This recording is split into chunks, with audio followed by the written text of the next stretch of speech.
alone I are going to look for understand. you on the CV. Okay. Put it on, you know.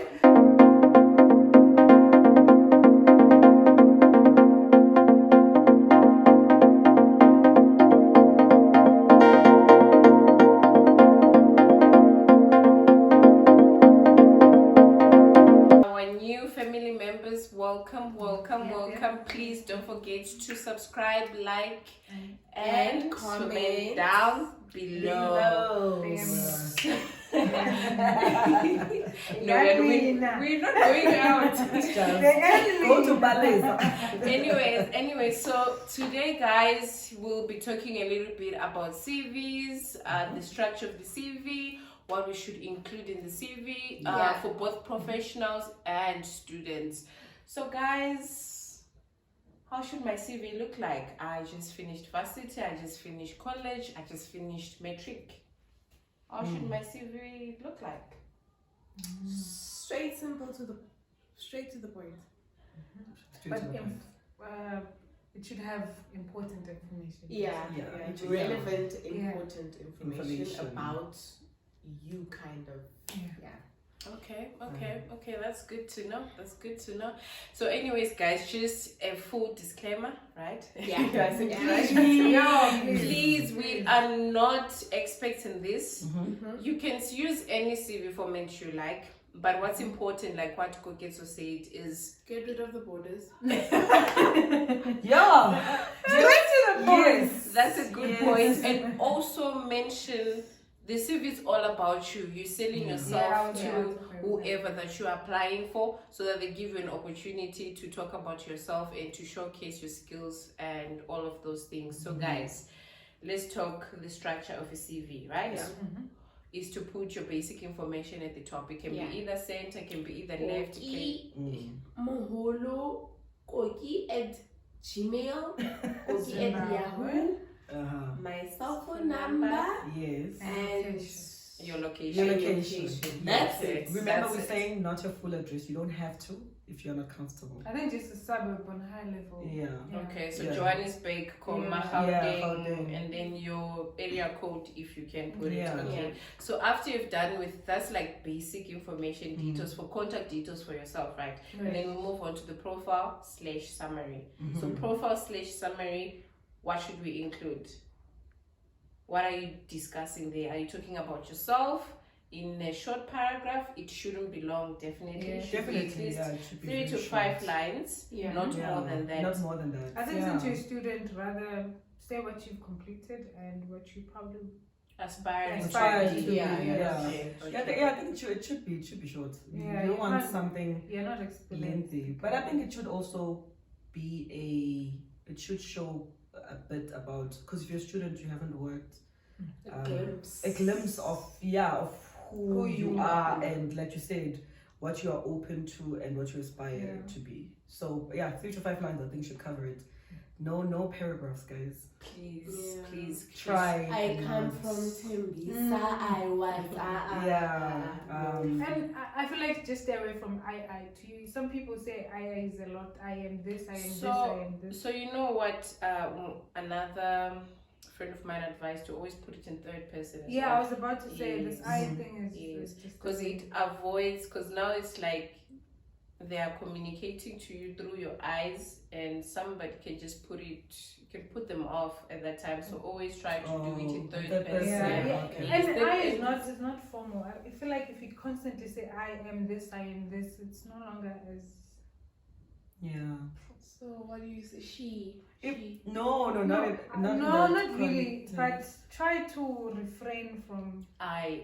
It's just that when you if let's say you're not using the third person version, if I can call it that, it's a bit difficult to explain yourself without using the to initiate. Of course, when you initiate, yes. I'm also cool with initiating with an I, but also you can't have I throughout. And you also can't start with your I. You'd be like, my career objective is whatever, move it from there onwards. But try to say, I am whoever, like what you said, I Yeah. am okay, so I'm from Tembisa and stuff like that. Okay. Location right there. Yeah. Track her down. She doesn't stay that side, by the way. Okay, so we've done your contact details, which is your basic information about yourself, and then your profile, your summary, which is 3 to 5 lines, not huge paragraphs, so that you don't bore that person who's trying to understand the person you are through your CV. And then the next thing, I always get confused. After profile summary, should you start with skills or should you start with education? I would say education. Okay. Because I would assume, obviously we acquire skills in different forms, right? But I would assume most of your skills that you're gonna put in there are things that you've acquired from school. From school, yeah. So the order I think would in be, that order. So in that order. Yeah. Okay, so we're saying basic information, profile summary, then education. Okay, so under education, what are you including there? It has to be a work experience. Education. No! Oh my word!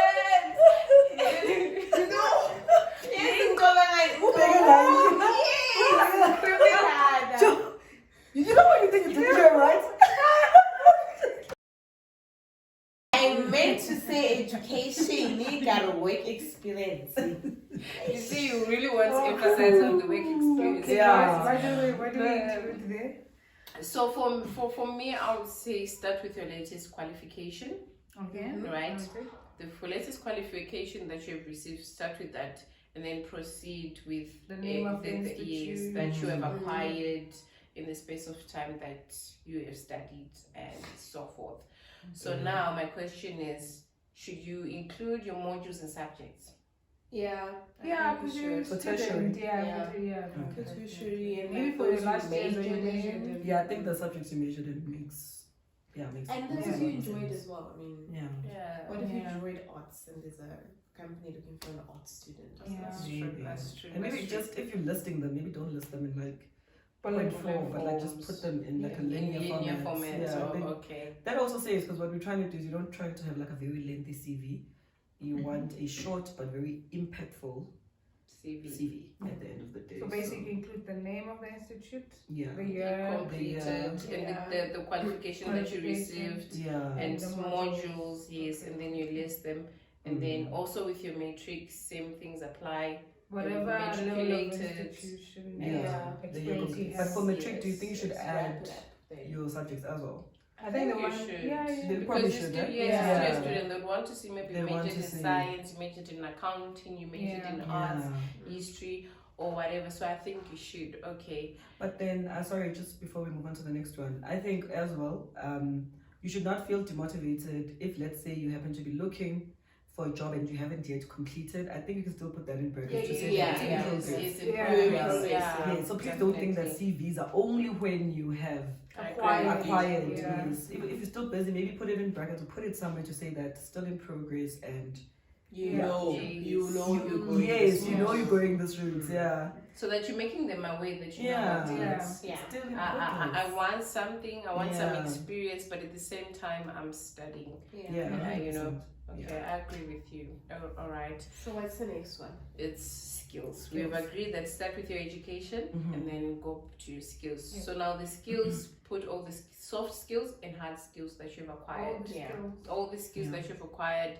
If you have done a Microsoft Office package training that you've done, please include it there. And communication, it's a skill. Not everyone is comfortable to communicate in a group of people. So put it as well there, being a team player.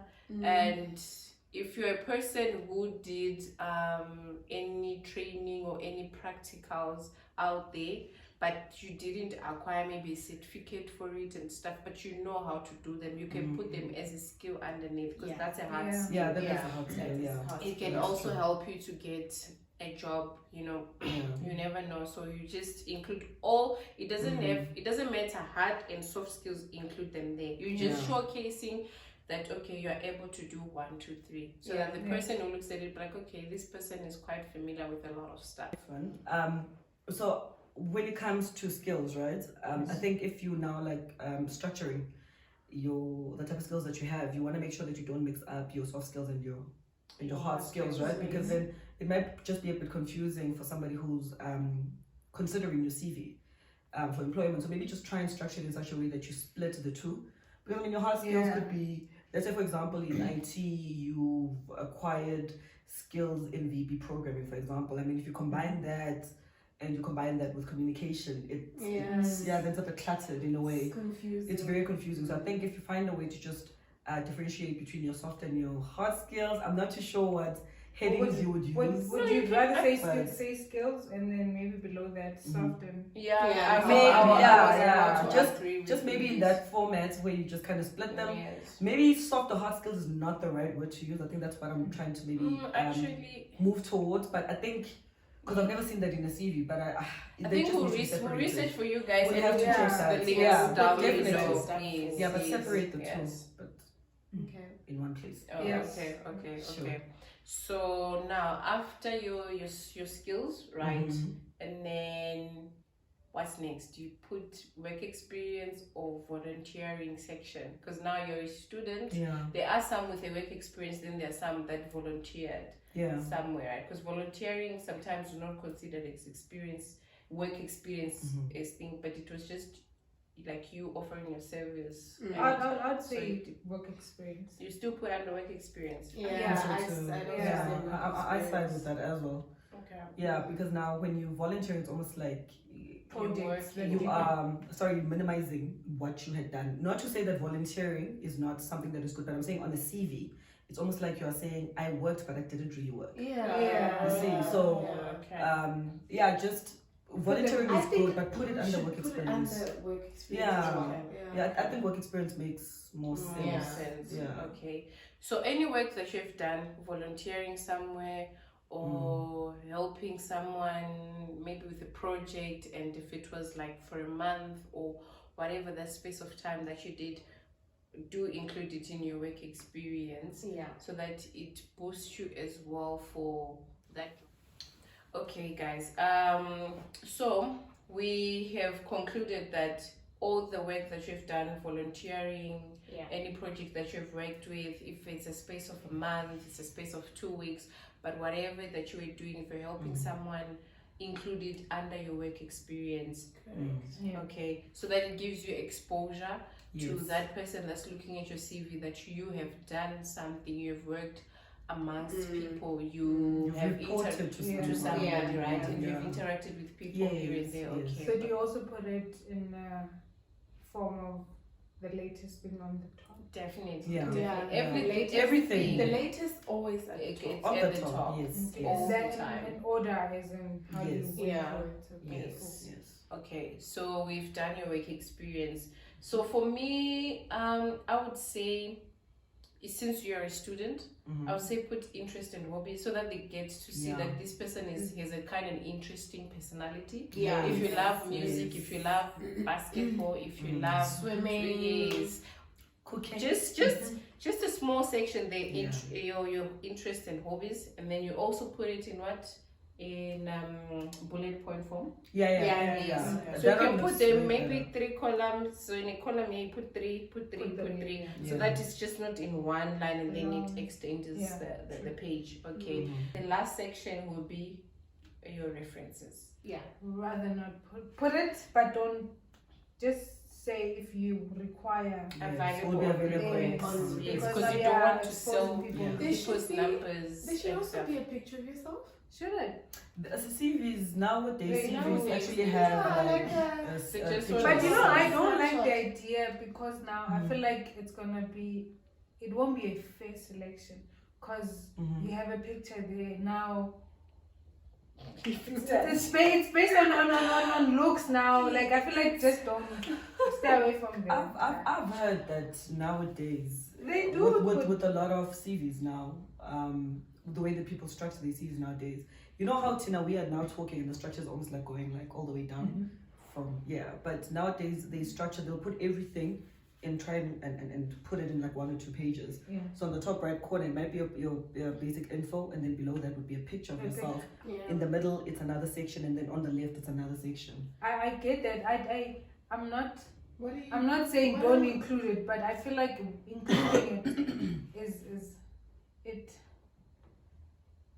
They won't. Then the results of whatever application will be done, it won't be fair, because now some people are gonna base it on how you look. But I think it's up to you. Unless it's like an acting role, I are going to look for you on the CV. Okay, Put it on. You know. I don't think it's a good idea, because I feel like now it won't be a fair verdict when you whatever role you would have applied for, because now I feel like you don't know who's the panel or who's looking at your CV. What if it's somebody who's interested in it? Yeah, but if you're applying for acting or whatever that would require your looks, then it's fine. But now if like but I've noticed with a lot of if you look at like CV templates on the net a lot, or you just look at CVs basically, I've noticed that lately with professional CVs they add like a picture. Yeah, I'm not saying it should. I feel like it's just a personal thing. If you want to put your picture out there, that's up to you. But I don't know. I don't think know. it's up to you. I think the picture thing is very weird. Some companies prefer. I don't know. They just prefer smaller or big, or I can't. You see, that's where my problem is, because you don't know who's looking at your CV, and now I feel it's if they want to know how you look, then they would require, okay, please include your Facebook, your Instagram, your LinkedIn. No. But what I'm saying is, I feel like you don't have to include that. No, I'm not saying it's a must, but I'm just saying that I've noticed with a lot of CVs nowadays. Yeah, most recently they just add like a picture. Back in the day, I've never had a picture on my CV. I've never had one. But like I said, it's a personal preference. I think the only time I'd put a picture, if maybe whatever job you're applying for, when it's done online, then they would say include your picture. Then only then would I slide it. Yes, but other than that, I personally yes. But yeah, it's up to you guys if you want to add. Anyway, we take pictures every day now. But we did say at the beginning of the video that you choose the kind of CV template that you want to use, that you're comfortable with, as long as the information that you put there is enough for you to sell yourself to that employer. Yes. Okay. Make sure you present yourself really well. Which is the whole point of doing CVs, right? Yeah. Okay. So we have concluded the student CV. Now let's just summarize the professional one. So the professional one includes almost everything that we spoke about from the students, except that your interest and hobbies, you don't really need to put them. But your emphasis as a profession is to emphasize on what you have worked with over the years that you've been in that role, in those roles that you have grown yourself into. So always emphasize with it. It's really important. So your work experience is really important, because if you notice, once you a professional, education and all those things, they are there just to say, okay, you have studied, but they don't really mean that they will help you get a job and stuff. It's mostly the experience. Don't forget, if you have sets, there are people that like sets. You can have a little tiny section where you put whatever certificate you've acquired. But wouldn't you put? Okay, sorry. I see you. I get what you want to say. Then wouldn't you put them in the education section? Yeah. But you do. But you can. You do. It's certificate section. It's a certificate section under the education part. You can put it. You list all the certificates that you've acquired. Because it will be during the time you're working, was probably. It's not that when we're saying certificates acquired, it's almost like we're separating the two, whereas in essence they're the same thing. Whether you did a certificate or whether you did a qualification, it's the same thing. I get you. Okay, I get you, but there are those kind of certificates that you acquire during work. Yes, or maybe you attended. Maybe you attended a seminar and stuff. Then they give you guys. That's different. That's different. Okay. I thought you were just talking about even if you did like a Microsoft Office certificate, no. Those still you need to include. But I'm saying your extras, like maybe you attended the seminar, and then you were certified in something, and then you always include this. So emphasis is on your work experience for professions. That's really important. It will definitely help you to get to the next role that you want to grow, as we are trying to grow in the corporate world, guys. And then also in the work experience, you need to be explicitly specific about what role you played. Even before the role, it should also include the projects that you've been involved in, if the work that you do is around projects. But you don't have to go into full detail around that, but you need to just also be very specific about the role that you played there and the duration. Okay, yes, I feel so. The duration must definitely. And why I mention projects is because I remember the time when I was asked for my CV, and then I'd give them out. The recruiters would come back to me and tell me that I see that you do this. This is your work experience. This is that, but I don't understand. I don't have a full understanding of the projects you've been involved in and what you're doing. Because it's almost like you've summarized everything, but it doesn't tell us much about you. It's like on high level. It's on high level. So this was the feedback that I got from a lot of recruiters, not just one. And then I've had to like amend my CV every now and then. So just high level. You don't need to talk about the company, but just mention the projects and so on and so on, and your role and the duration, I feel. Okay. Thank you, Pali, for that.